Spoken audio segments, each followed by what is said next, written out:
Hello friends. Last video में हमने election and representation के बारे में पढ़ा था कि डेमोक्रेसी में इलेक्शंस की नीड होती है कि नहीं होती है। फिर हमने इसकी डायरेक्ट और इनडायरेक्ट टाइप्स को पढ़ा था। फिर इंडिया में इलेक्शन सिस्टम का भी पढ़ा था, जिसमें फर्स्ट राउंड कैसे क्लियर हुआ इलेक्शन का, वो मैंने आपको बताया था। आज हम डिस्कस करने वाले हैं टू सिस्टम ऑफ इलेक्शंस। तो पहला सिस्टम है FPTP, first part of the post, जो कि इंडिया और UK में चलता है। Country divided into constituencies, country को छोटे छोटे स्टेट्स में हिस्सों में बांट दिया जाता है। Each constituencies elect a representative, voters vote for candidate. अब वहाँ पे जो भी कैंडिडेट खड़े होते हैं उनको जो हमारी आम जनता होती है वो वोट देके सेलेक्ट करती है। पार्टी में get more seats then votes in the legislative, party को ज़रूरी नहीं जितने वोट्स मिले उतनी ही सीट मिले, उससे कम या ज़्यादा भी हो सकता है। Candidates who wins may not majority 50.1 votes, 10 lakh representative, 10 lakh people 1 representative. मतलब ये बोला गया है कि कैंडिडेट जो भी जीतता है उसे 50% से ज़्यादा वोट मिलने चाहिए। और दूसरी बात, कितने लोगों पे एक कैंडिडेट को चुना जाता है, एक नेता को चुना जाता है, वो है यहाँ पे 10 लाख, 10 लाख लोगों पे एक रिप्रेजेंटेटिव को सेलेक्ट किया जाता है। अगर कहीं की पॉपुलेशन 20 लाख है तो 2 रिप्रेजेंटेटिव आ सकते हैं। इस तरीके से जितनी पॉपुलेशन जहाँ पे होगी वहाँ पे वोट बैंक उतना ही बड़ा हो जाता है। यही कारण है कि जहाँ पे जितनी ज़्यादा पॉपुलेशन होती है हमारे पॉलिटिशियंस का ध्यान वहाँ पे ज़्यादा होता है। जहाँ कम पॉपुलेशन होती है लाइक मणिपुर, नागालैंड, तो वहाँ पे पॉलिटिशियंस ज़्यादा नहीं जाते हैं या वहाँ पे डेवलपमेंट के लिए ज़्यादा एफर्ट्स नहीं दिखाए जाते, क्योंकि वोट बैंक है ही नहीं वहाँ पे ज़्यादा वोट आएंगे ही नहीं, इसलिए। उसके बाद है PR सिस्टम की बात कर रहे हैं। PR सिस्टम का मतलब होता है प्रोपोर्शनल रिप्रेजेंटेशन, ठीक है। और ये इज़राइल, नदर कनाडा, इन एरियाज़ में जो छोटे एरियाज़ हैं, ठीक है, पॉपुलेशन वाइज, वहाँ पे इसको हम फॉलो करते हैं।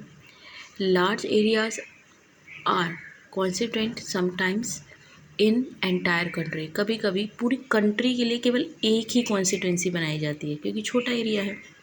मोर देन 1 रिप्रेजेंटेटिव में बी इलेक्टेड फ्रॉम कॉन्स्टिट्यूंसी, वही चीज़ है, एक से ज़्यादा लीडर्स क्या हो सकते हैं, खड़े हो सकते हैं। Voters state for the part, voters का रोल बहुत कम होता है। कैसा होता है, बस हमें लीडर्स को चुनना है, दैट्स इट। उसके बाद बाकी रोल लीडर्स का होता है।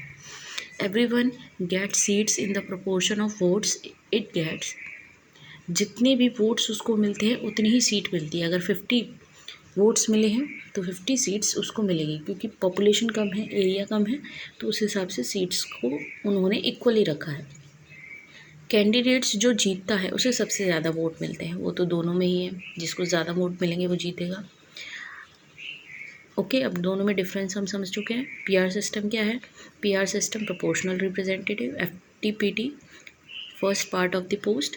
PR सिस्टम में क्या कर रहे हैं हम, पूरी कंट्री को एक ही कॉन्स्टिट्यूंसी मान सकते हैं, जबकि FPTP में क्या करते हैं, हम पूरी कंट्री को एक कॉन्स्टिट्यूंसी ना मान के उसे टुकड़ों में डिवाइड कर देते हैं, ठीक है। FPTP में हम क्या कर रहे होते हैं, जितने वोट्स मिलते हैं ज़रूरी नहीं है उतनी सीट्स मिले, जबकि PR सिस्टम में जितने वोट्स होते हैं उतनी ही सीट आपको मिलती है। ओके, आगे दे रखा है why did India adopted FPTP system, India ने FPTP सिस्टम्स को क्यों अडॉप्ट किया है, क्यों अच्छा है। एक तो हमारा पहला दे रखा है कि PR सिस्टम जो है वो क्या है, limited to the electing of president, vice president, elector of Rajya Sabha. हमारे ऐसा नहीं है, PR सिस्टम फॉलो नहीं किया जाता। राज्यसभा के इलेक्शंस में, प्रेसिडेंट के इलेक्शन में, वाइस प्रेसिडेंट के इलेक्शन में हम PR सिस्टम को ही फॉलो करते हैं, क्योंकि उस टाइम हम क्या करते हैं, हमने जिन लीडर्स को चुना है वो ही सारा काम कर लेते हैं, तो वो ईजीली PR सिस्टम के थ्रू हो सकता है, लेकिन पूरी एंटायर कंट्री के लिए पॉसिबल नहीं है। This is called single transferable vote system, ठीक है। ये ट्रांसफरेबल इसलिए क्यों बोला गया है, ट्रांसपेरेंट है क्योंकि इसमें पता है कि हम किसको चुन रहे हैं, ठीक है, और साथ में हर किसी को पता है किसका वोट किसकी तरफ जा रहा है। इट्स अ कॉम्प्लेक्स सिस्टम, ये एक कॉम्प्लेक्स सिस्टम है पीआर सिस्टम, जबकि एफपीटीपी सिस्टम जो है वो सिंपलर है। अब आप सोचेंगे पीआर सिस्टम कैसे कॉम्प्लेक्स है? भाई पीआर सिस्टम में जब क्लियरली सबको पता लग रहा है कौन किसको वोट दे रहा है तो ऑब्वियस सी बात है आगे जाके कॉन्फ्लिक्ट्स हो सकते हैं, जबकि एफपीटीपी में हम हिडन प्रोसेस से एक रूम जो होता है, बूथ बना होता है, उसमें एक बॉक्स बना होता है, उसमें हमारा ईवीएम मशीन रखा होता है, उसमें हमने कौन सा बटन प्रेस किया केवल हमें पता होता है, बाकी किसी को नहीं पता होता। तो कॉन्फ्लिक्ट के कारण वहाँ पे बहुत ज़्यादा रिड्यूस हो जाते हैं, बहुत कम चांसेस होते हैं कॉन्फ्लिक्ट के। फिर यहाँ पे बोल रहे हैं नेक्स्ट में, एफपीटीपी जो है आपको क्लियर चॉइस देता है वोट्स को फॉर अ कैंडिडेट, कि आपको बहुत सारी चॉइस मिली हुई हैं, आप कोई सा भी चुन सकते हैं और आपको पहले ही सब कुछ पता होता है अपने कैंडिडेट के बारे में। एफपीटीपी जो है voters know who they vote for, हमें मालूम होता है किसको वोट दे रहे हैं, कौन सी पार्टी कौन सी कैंडिडेट को वोट दे रहे हैं। One representative come in power so no clash of ideas, अगर एक बार क्लियर हो गया कि कांग्रेस जीत गई या बीजेपी जीत गई या सपा जीत गई तो आगे जाके कोई कॉन्फ्लिक्ट का मतलब ही नहीं बनता। क्यों? क्योंकि मालूम है भाई ये विनर है तो यही डिसीजन मेकिंग प्रोसेस में लीड करेंगे।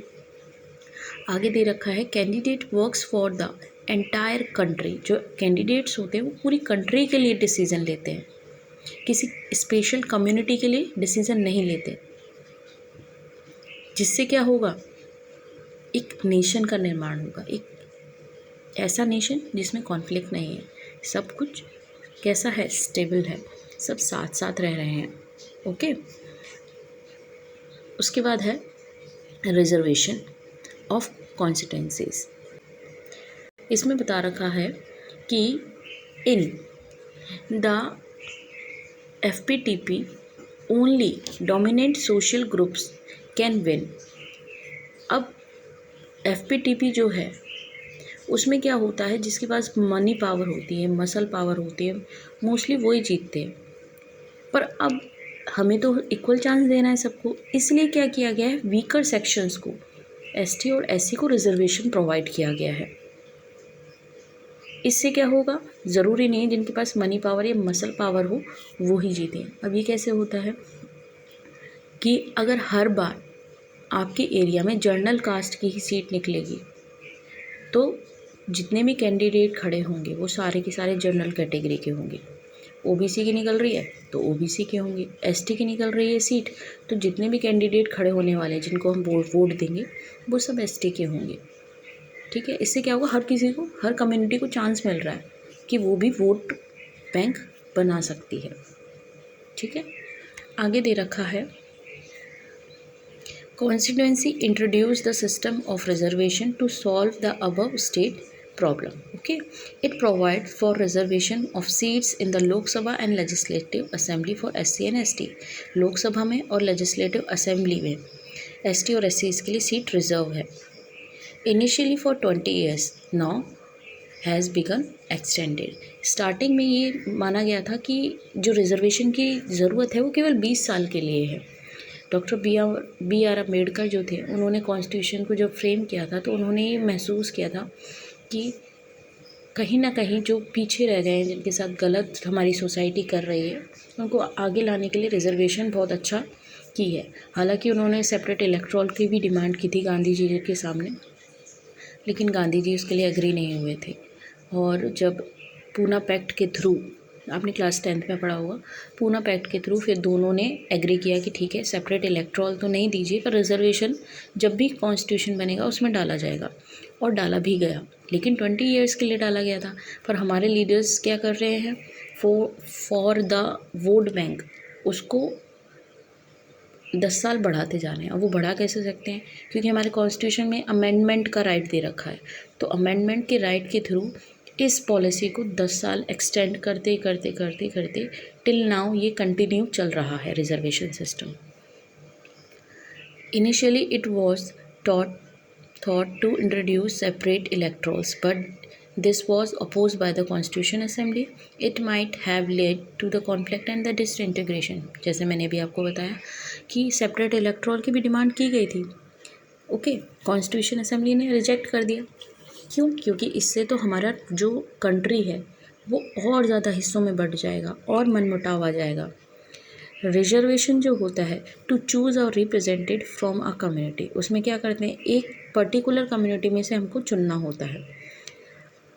everyone vote irrespective of their caste, ठीक है। और वो पर्टिकुलर एक ही कास्ट के, मैंने जब भी बताया था कि कैंडिडेट सारे एक ही कास्ट के खड़े होंगे एक बार, फिर उनको हम चुनेंगे।